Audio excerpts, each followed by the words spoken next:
Prix de Brest ce samedi sur le pont de Paris-Vincennes qui servira de support au pari à la carte quintet 5-5. On va étudier cette course avec une sélection de 8 chevaux. Notez tout de même qu'il y aura 3 échelons de départ dans cette épreuve avec notamment la grande rentrée de Roi du Lupin. On va commencer ce pronostic avec le numéro 11.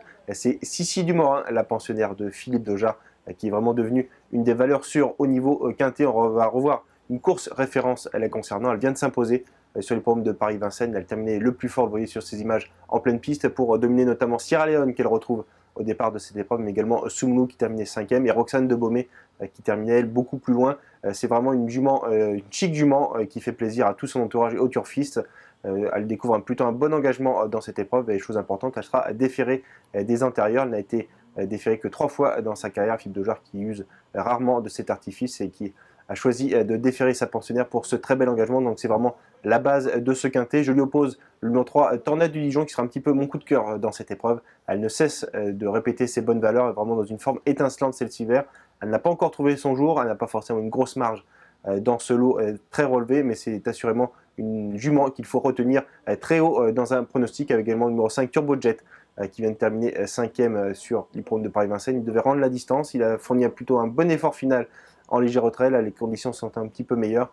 Lui aussi a le droit de très bien faire, à l'image numéro 6, Starter du Rib, qui vient de s'imposer sur le tapis vert. On le connaît bien, ce cheval-là. Il n'est pas forcément un gros démarreur, mais il est capable de faire très mal à ses adversaires dans le dernier kilomètre. Ensuite, numéro 4, Ton rêve de chaos pose un léger point d'interrogation.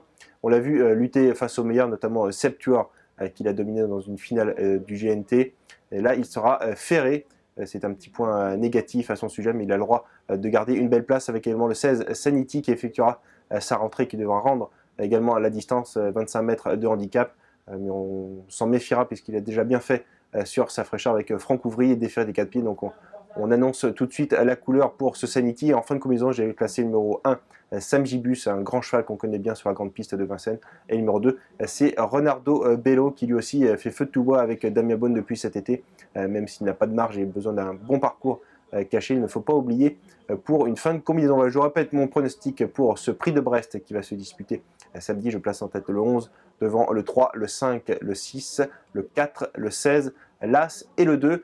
En conseil de jeu, je tenterai un 2 sur 4 avec mes 3 favoris, le 11, Sissi du Morin, le 3, Tornade du Dijon et le numéro 5, Turbojet. Et en quintet, suivant ses envies, on prendra quelques bases avec les 8 chevaux que je vous propose. Voilà, très bon jeu à tous et on se retrouve dimanche pour le prix de Cornulier.